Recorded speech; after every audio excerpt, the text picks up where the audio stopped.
La francophonie est célébrée le 20 mars. Pour le chinois, c'est le 20 avril. L'anglais et l'espagnol se fêtent le 23 avril, le russe le 6 juin, et enfin la journée internationale de la langue arabe se fête le 18 décembre. Mais le grec dans tout ça?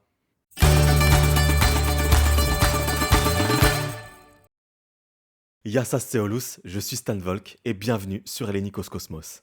Aujourd'hui, nous sommes le 9 février et nous célébrons la journée internationale de la langue grecque. Pourquoi le 9 février? Parce que cette date correspond à l'anniversaire de la mort du célèbre poète grec Dionysos Solomos. C'est lui qui a écrit les paroles de l'hymne national grec ou hymne à la liberté.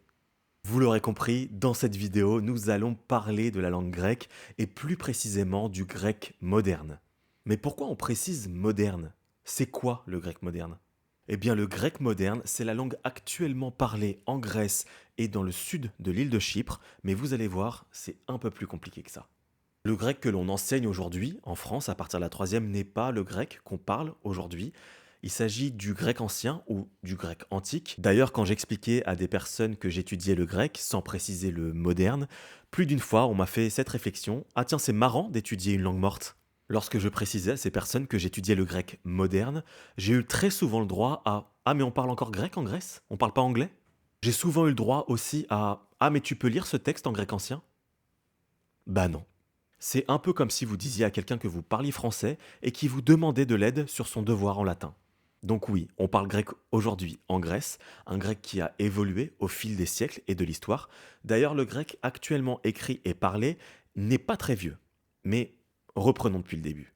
Le grec est une langue indo-européenne. C'est une famille de langues assez large sur le territoire qui correspond à la Grèce actuelle et plus précisément en Crète et sur la Grèce continentale. Le peuple mycénien écrivait ce qu'on appelle le linéaire B. C'est une forme archaïque de grec ancien et qui se rapproche des écritures cunéiformes qui ont été mises au point en basse Mésopotamie autour de 3200 avant Jésus-Christ. Le linéaire B, qui est apparu autour de 1300 avant Jésus-Christ, est l'écriture la plus ancienne retrouvée à ce jour du proto-grec. Alors vous allez me dire, s'il y a un linéaire B, il y a forcément un linéaire A. Eh bien vous avez raison.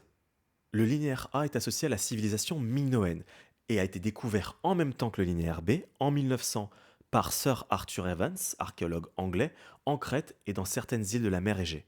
Toutefois, le linéaire A n'aurait pas servi à écrire du grec, contrairement au linéaire B, et il reste à ce jour toujours indéchiffré, alors que le linéaire B a quant à lui été déchiffré en 1953. On parlera véritablement d'alphabet grec et de grec ancien à partir du 9e siècle avant Jésus-Christ. On parle du grec ancien comme d'une généralité, mais il existait en réalité une multitude de dialectes différents à l'époque classique. Avec les conquêtes d'Alexandre le Grand, c'est un dialecte grec dérivé du dialecte ionien attique qui va s'imposer au monde et devenir une langue véhiculaire. La kiné, ou langue commune, va continuer à évoluer à partir de 330 avant Jésus-Christ jusqu'à atteindre l'étape suivante de son évolution, le grec médiéval. On associe le grec médiéval à l'Empire byzantin, c'est-à-dire à la période qui correspond au transfert de la capitale de l'Empire romain de Rome à Constantinople en 330 avant Jésus-Christ, jusqu'à sa chute en 1453. À partir de la chute de Constantinople en 1453 et pendant toute la période ottomane, plusieurs Grecs vont cohabiter. Le grec archaïque de l'Église orthodoxe grecque, plusieurs langues régionales à Constantinople, à Smyrne, aujourd'hui Izmir, ou dans le Péloponnèse, et divers dialectes. Même s'il existait une multitude de dialectes grecs différents, il y avait tout de même une certaine intercompréhension entre ces divers dialectes, et on notait également une certaine évolution qui allait dans le même sens. On doit la première grande tentative de réforme et de standardisation de la langue à Dimitrios Photiadis, dit Cathardis, à la fin du XVIIIe siècle. La langue populaire était née. Le second grand réformateur de la langue, c'est Adamantios Corré. Animé par les idéaux des Lumières et de la Révolution française, il refusera le grec archaïque de l'Église, mais aussi la langue jugée trop populaire de Cathardis, pour proposer une langue moderne améliorée, à mi-chemin, entre la langue populaire et la langue aristocratique du patriarcat. La grande différence entre ces deux grands réformateurs, c'est l'acceptation ou non des emprunts aux langues étrangères, et plus particulièrement aux emprunts aux langues turques et italiennes. Cathardis, lui, les accepte, quand Corée les rejette. Ces deux langues continueront d'évoluer au fur et à mesure des décennies. Vous constatez qu'ici se dessinent les prémices d'une guerre linguistique en Grèce. C'est à partir de 1821 et le début de la révolution grecque pour l'indépendance que va véritablement se poser la question d'une langue nationale. La question de la langue opposant les partisans de la langue pure ou katharevousa et les partisans de la langue populaire ou démotique se résout seulement après la chute de la dictature des colonels en 1974.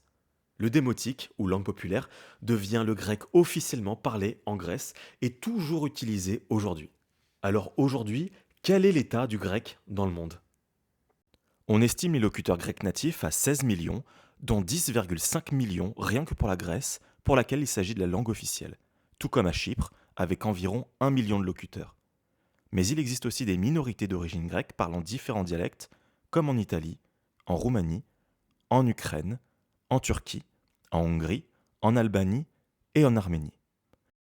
Le grec est également une des 24 langues officielles de l'Union européenne.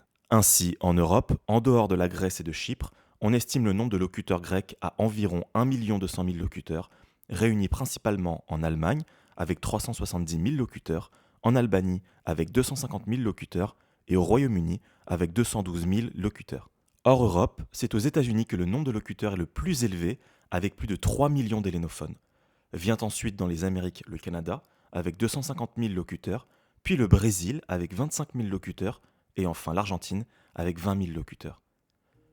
Notons également les 120 000 locuteurs en Afrique du Sud, et l'Australie, avec 375 000 locuteurs. Les autres pays accueillant un nombre conséquent d'hellénophones sont la Géorgie, le Kazakhstan, l'Ouzbékistan, l'Égypte, la République démocratique du Congo, la Belgique, la Bulgarie, la France, la Suisse, le Luxembourg, la Moldavie, les Pays-Bas, la Russie, la Serbie, la Suède et la République tchèque. Voilà pour ce petit tour du monde hellénophone. Vous l'aurez compris, loin derrière l'anglais et ses 370 millions de locuteurs natifs, l'espagnol et ses 500 millions de locuteurs natifs, ou encore l'arabe et ses 295 millions de locuteurs natifs, le grec est loin d'être une langue morte et continue de vivre avec ses 16 millions de locuteurs natifs à travers le monde. C'était Stan Volk. Si cette vidéo vous a plu, n'hésitez pas à vous abonner à ma chaîne pour être sûr de ne pas manquer la prochaine vidéo et également à laisser un pouce bleu en bas de cette vidéo. Sur ce, Nastekala.